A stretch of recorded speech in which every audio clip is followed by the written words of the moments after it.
What's up YouTube, I'm Mike, and today I am back with another Mint update. I'm very happy to report that the blood work that I got done 2 days ago already came back this morning. So now we have an even better handle on what has actually been going on under the scenes, because I've made several videos reporting on the roller coaster ride that has been this Mint. If you've been following my channel for very long, you know that I was having what I thought was low E2 symptoms that turned out to be directly the opposite. I had totally broke D game for an extended period of time, which caused a lot of problems in my marriage. I had gotten to the point where I was completely and totally emotionally disconnected from my wife. My D game was totally broken. At best, I could get into the game. I could rarely finish the game when I wanted to, or it would stall in the middle. There was all kinds of problems going on. And so I fully expected that my estrogen was going to come back low. I was more than a little surprised when it came back 2 times the top end of the reference range. And I found out in the initial blood work that my prolactin was crashed all the way into the toilet. The number on the test was just less than. It was completely annihilated my prolactin. And so in order to try to fix this, obviously, I immediately started redosing the Arimidex that I had been off of, thinking that I had low estrogen. So the whole time I'm thinking I have low estrogen, meanwhile it's high, and it was just climbing higher and higher into the stratosphere for the entire 4 or 5 days, 5 days that I spent waiting for that initial blood work to come back. So once I got the results back, I started redosing the Adex, and I got off of the cabergoline so that my prolactin could recover. About 4 days after stopping the cabergoline and getting back onto the Arimidex, my D game started functioning again. It was a slow process, and I would say that it worked. Like, technically it worked for maybe 5 days, 2 or 3 of which were semi-normal. Like, we're pretty normal, but never in this entire period of time have I been totally normally functional. Some of this was a bit confusing because as my estrogen started coming down and apparently my prolactin started climbing, I started really feeling the effects of the Mint. So suddenly I went from having absolutely zero, total no libido, could not care less about sex at all, to there were several days that my wife and I were going at it twice a day. Again, but not fully functional. Like, we were able to do it twice a day, but in my estimation, things were just not ideal. Not fully rigid, not staying rigid the entire time, problems with finish. There was just a lot of shit going on. And so at about 5 days after stopping the cabergoline, I started sinking into the depths of depression again, which is one of the main reasons that I take cabergoline on 19 North cycles, specifically on Trenbolone, is that for whatever reason, in the absence of cabergoline, which I have been blaming on prolactin, I'm rapidly beginning to believe that it does not have anything to do with prolactin. That's still a work in process to figure out the actual causal factor. But what is undeniable is that I will slowly sink into the depths of an absolute abyss. Just unrecoverable depression, inability to get any enjoyment out of anything. I mean, it's so bad, it's like I am like a black hole in this house. My wife just gets sucked down by my negative energy. And so I was trying to stay off of the caber because I knew that I had crushed it in the toilet, and it's a long-acting drug. It's got a 40 to 60-hour half-life. And so you don't even really start recovering until 3 to 4 days of not taking the drug, and I was taking it at a relatively high dose. So even though half of the drug is gone at 4 or 5 days, there's still action going on inside of your body. So I was trying to stay off the cabergoline as long as I could, and the depression was so bad, I couldn't take it. And my wife had actually left the house. I think she was on the way back from my mom's, or I don't remember where she went. She was gone. I was sitting on the couch trying everything I knew to do to pull my head out, to try to right myself psychologically, and I just couldn't take it. And I was like, I would rather break my D again than to sit here in this miserable, total abysmal depression. And so I went and took a 1/4 milligram of cabergoline. My wife got home, and some hours later, I started pepping up. Like, my attitude started changing. I wasn't like laughing, like I wasn't like recovered, but there was a difference in my personality that was so noticeable that my wife had thought I had taken Xanax to try to cope with it. And I think, and so I was actually sitting on the couch, and I confessed, which I always do. Anytime I take medicine and my wife's not around, I always end up confessing what I took. I feel like I told you, we have a rule in this house called lie by omission. I do not lie to my wife. I do not keep my wife in the dark about anything, especially the drugs that I put into my body, because they affect her and my children every bit as much as they affect me. And so I do not tinker around with my cycles without her knowing exactly what's going on. Admittedly, sometimes I do what I did in this case, which is I dose something 6 hours before telling her, but I always end up telling her. And so I was sitting on the couch, and I confessed. I was like, I fell off the wagon, basically. I caved. I took Caber earlier today, and she was like, oh my God.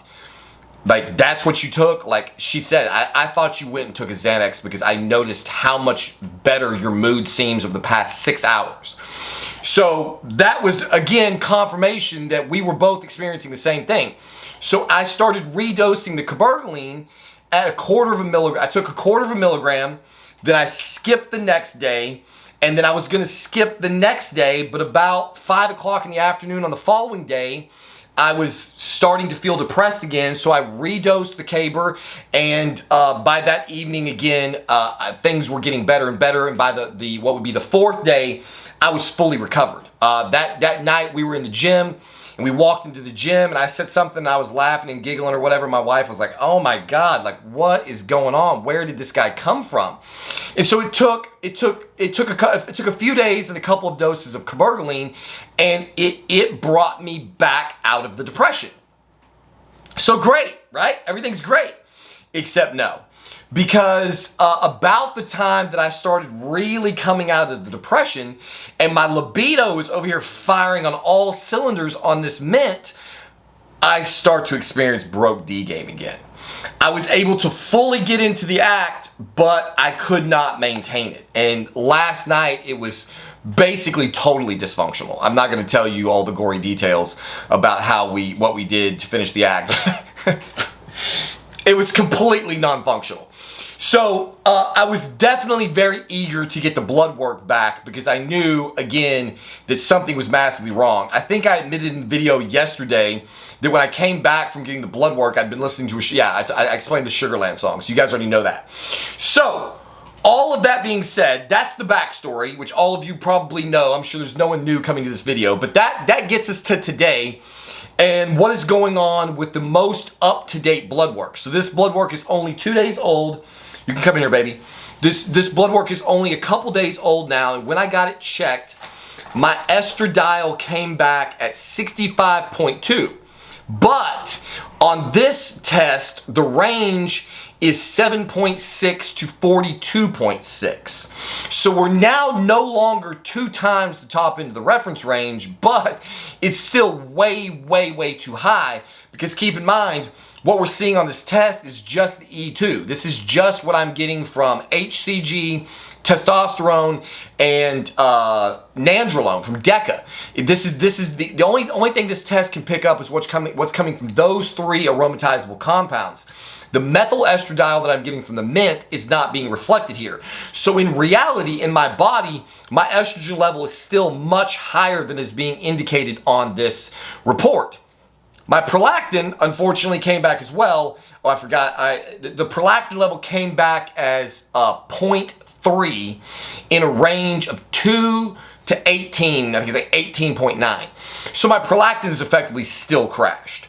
So redosing the cabergoline, while it helped to offset my depression, and my depression is still gone, it knocked my prolactin back into the toilet, which is now convincing me and some people on Discord that whatever is causing my depression as it pertains to the 19 Nord drugs apparently doesn't have anything to do with prolactin, because my prolactin is crashed to the point that it's causing me problems, and I'm still having I'm still having D-game problems.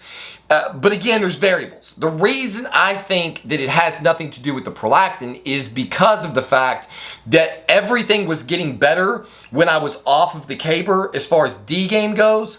And then I stayed off the Caber, and then the depression returned, and then I got back on the Caber and then broke my D game again.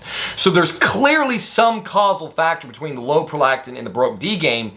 Kowalser has suggested that maybe the action of the action of the cabergoline that is actually resolving my depression is not its ability to lower prolactin, but its affinity to bind with the serotonin receptor. So it could be acting on the 5-HT2 pathway, and that's what's actually recovering my depression. So I have a couple of ideas about how I can agonize 5-HT2, the serotonin receptors, without crushing my prolactin. And if the depression returns, then I'm going to try agonizing the serotonin receptors to see if that will fix the problem rather than risk knocking my prolactin further into the toilet. It is very clear that my prolactin is not recovering quickly, and I'm going to need a prolonged period of time off of the cabergoline to get it back into some semblance of normalcy. So today, today alone, I have had 2 milligrams of Adex. I almost took letrozole today. When I woke up this morning and got the blood test results, I have been taking about 3.5 milligrams of Adex per week since I started redosing it. I'm going to do 2 things. So today, I took 1 milligram this morning, and then I waited 8 hours, and then I took another milligram of Adex. So we've got 2 milligrams of Adex going into the system to try to start knocking down my very, very high estrogen level. Along with that, and the way that this cycle is going to start changing is that I have got to get more of the aromatizable compounds out, because given the fact that I'm already at 3.5 milligrams of Adex, with 1 milligram a day being the amount that is used for cancer patients in women, and because, you know, I don't have like an unlimited supply, I don't want to get to a point where I'm taking 7 milligrams of Adex per week. That's insane. So I've got to get my dependence on Adex to come down, and I'm going to do that by effectively pulling the plug on the testosterone. I'm not going to do it overnight because I've had bad experiences with that in the past. So I'm probably going to lower my testosterone dose at about 100 milligrams per week is what I'm planning on doing right now. Unfortunately, last night was the day that I dosed testosterone, so I just pinned 250 milligrams of T along with 700 IUs of HCG. So I've got aromatase trying to do its dirty work in my body right now. So I'm going to start lowering my testosterone dose and keep my Arimidex dose at around 3.5 to 4 milligrams per week until we can start knocking this down. Unfortunately, this is going to take more testing, which sucks because these tests are not exactly cheap. It's like $70 to get your E2 checked, and you know I may have to go back to LabCorp because Quest is brutal. They took forever to get that work back. So I don't know if this came back faster because my TRT clinic paid for it that way or what, but it took half the time, less than half the time that it's taken Quest Diagnostics to get it back. So I'm going to start pulling the testosterone out, keep the Arimidex dose high. Hopefully I will start feeling the effects of the E2 coming down in my system, and I won't have to test every single week. But the objective right now as it stands is to start reducing the total amount of aromatizable compounds in my system so that I can get this estrogen under control with less Arimidex needed to control it. I am not committed to lowering my decadose yet. I probably will. I've got some people on me to lower my decadose. Being stubborn right now. I'm gonna choose to leave. I'm only gonna pull one thing down at a time. I'm way too sensitive to all this shit psychologically to start pulling the plug on a bunch of hormones. I know that DECA is slow leaving the system, but this is what I'm doing. So right now I'm gonna pull the test down. probably 100 milligrams per week, and try to get my E2 to come back into the normal range. Now again, the problem is that the normal range is not necessarily going to mean anything to me because the 7-alpha-methylestradiol is still in the system. I'm going to try to do a bunch of research tonight to try to figure out if there's some way that I can calculate how much methyl estradiol might be in my system. Surely there's a way to figure this out that I just haven't discovered yet, so I'm going to try to get to the bottom of that. So that's what's coming up. Those are the changes that are going to be made in my cycle. I'm currently taking 500 milligrams of Test C per week, 100 milligrams of Trenbolone E per week, 300 milligrams of Deca per week, 400 milligrams of Primobolan per week, 400 milligrams of Masteron per week, 15 milligrams of Mint per day. I am currently at 4 IUs of growth, and I am taking 25 milligrams of MK677 per day. Shockingly, at 4 IUs of growth hormone and 25 milligrams of MK677, I still managed to crash my fucking blood sugar yesterday. I don't know, man. Like, I don't know what to do. I don't know what I have to do to not have crashed blood sugar. You would think that I would be full-blown diabetic at this point, especially considering I'm coming up on the GH. So a lot of the GH insulin sensitivity is transient and often happens on the increase, and I'm getting none of that. So so that's the current protocol. I'm probably going to leave everything the same except start bringing my testosterone down. I don't want to start pulling out multiple aromatizable compounds at the same time.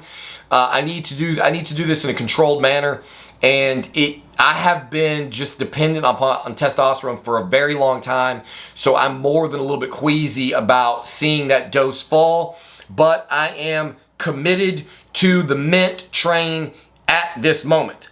One of the biggest reasons that I am still committed to the Mint experiment is because, as I mentioned in my video yesterday, twice a day dosing has been a fucking game changer. I woke up this morning feeling substantially better than I had been feeling the mornings prior. I pinned my Mint dose early in the morning. I did not have the intense misery that I've been having during the early part of my day. At about 7 o'clock, I pinned Mint around 12 or 12:30. About 7 to 7:30, I started to feel bad. I started to feel the effects of the Mint subsiding or peaking in my body. And I was in the middle of watching Game of Thrones with my family. And so I held on for dear life until the end of the show. And then I went and pinned the other half of my Mint dose, which is 7.5 milligrams. It's 15 milligrams total, 7.5 in the morning, 7.5 in the evening. And within 15 minutes, all of the crashing symptoms were gone. I'm feeling phenomenal right now. I'm feeling absolutely on top of the world. I'm so excited about a variety of things that I've been researching and studying. I'm probably going to have a video coming out very soon, if not today, probably tomorrow, about a pathway that I found to increase a child's height. It's just something that I've been looking at because my son is often getting picked on about his height. And we had considered putting him on GH many years ago because we had read that could help with stunted growth in children. His mother's only 5'4". I'm only 5'10", and he was a good deal taller than all of his classmates and was getting picked on for it. When I did the research on having him administered growth hormone, everything that we read was that the growth hormone would help him get to his adult height faster, but it would not make him taller than he would otherwise genetically be. I just recently found a study that apparently is capable of changing that. Apparently there is a way that you can add up to 2.7 inches of height onto the predicted adult height of a child with a certain protocol that my son has already kind of been engaged in for reasons that I will get into that video. So stay tuned for that coming up. If you have a short child who is younger than the age of 16, there just might be a way to biohack that child's way into a substantially greater adult height. So I've got a lot of content coming up. I'm feeling, again, so much better. Having gotten off this once a day injection of mint is a total fucking dumpster fire. That is absolutely conclusive. It feels so good now to have it managed that I want to go up on the dose, but I've got way too many E2 problems right now, and I don't want to do anything to continue to cause D-game problems for my wife. She's been a soldier trying to put up with this nightmare. She's on a cycle of her own, so the Primo makes her, gives her a substantial amount of libido, which makes it even more important that I be able to carry my weight around here before she goes out and replaces me. So there you have it. That is the update for today. My E2 is still high, but falling. We're going to get that under control. My prolactin is still crashed, but that's going to be coming up because I'm going to have no choice but to get off of the cabergoline until it recovers. As for the videos, I may make a video on my planned and or experimental treatment of my depression should it come back. I have an unorthodox, well, depending on who you ask, I'm considering a rather unorthodox approach to treating the depression. If I choose to go that path, I will make a video describing that. I might make a video about it regardless. So we'll just see how it goes. Yeah, I don't want to ramble on too much more. Again, this has been an ongoing topic on this channel. I feel like some of my followers are starting to get worn out with the mint content, but it's the experiment that I'm running right now, and I hope that it is valuable to somebody because this drug seems to be becoming more and more popular in the bodybuilding community. So I am doing my damnedest to guinea pig it for all of those who would come after me. And if the only thing I'm able to contribute to this is that, at least in my body, I don't know about anybody else, if you're out there in the world and you're running Trin Ace, definitely, in my experience, not medical advice, not glorifying, just saying, YouTube, I'm just conveying my experience for the educational purposes for my channel. In me, at least, twice a day dosing is an absolute game changer. So there you have it. As always, thank you for watching this video, and we'll see you on the next one.